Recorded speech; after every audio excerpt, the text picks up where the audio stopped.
This is the picture I saved from my sister.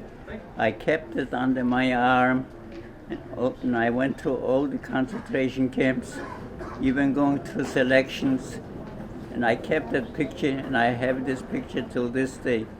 Her name was Leah.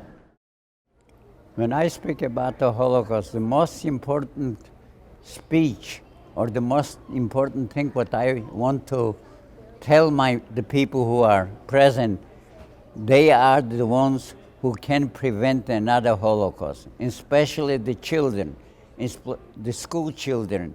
We have to tell them what happened during the Holocaust.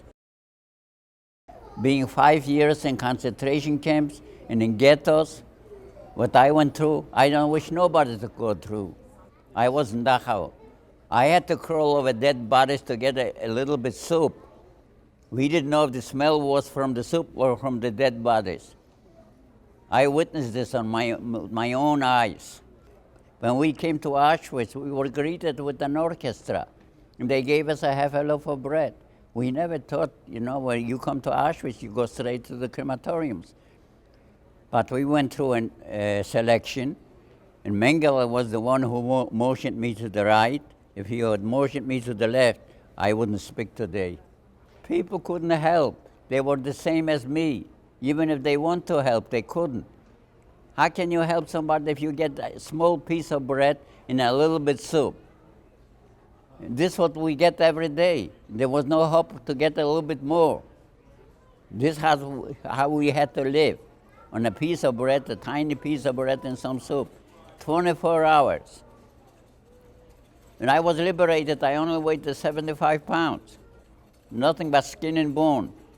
The Americans had to send me to a sanatorium. I was three months in the sanatorium to gain some weight in April 1945. And in August of 1945, I was sent to a DP camp in Germany by the name of Landsberg am Lech. I was liberated just because, by miracles. When we left Auschwitz. The whole transport, there was about 3,500 people on the transport. We were scheduled to go, the commander from the transport, he was supposed to take us to the mountains and dynamite the whole train with no survivors. It was a miracle of miracles. When we went into the railroad cars, the American pilots bombed the train, and they came so close. They were flying, almost touching the roofs from the train. They were flying low because they killed a lot of German SS, and they also killed the commander.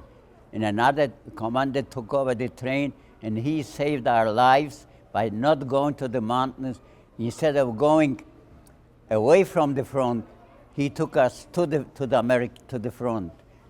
And we were 5 days on the train, and we were liberated on the train, 1945. It was a miracle that this commander took over the train. Otherwise, I wouldn't be here today.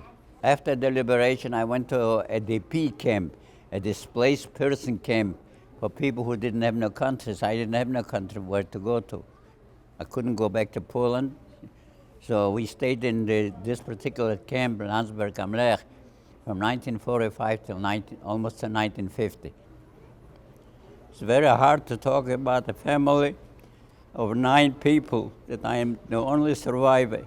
3 brothers, 3 sisters, my mother, my father, my 1-year-old nephew. I am the only survivor. They all went to the crematoriums of Treblinka. How I survived, it's just a miracle of miracles that I survived. The picture was taken in 1946 in Landsberg am Lech, and at the P camp. I was among the first ones who were sent to Landsberg am Lech in Germany.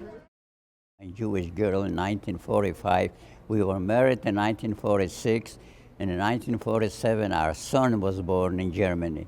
And in 1949 we came to the land of freedom, the United States of America. I was with my wife 68 years.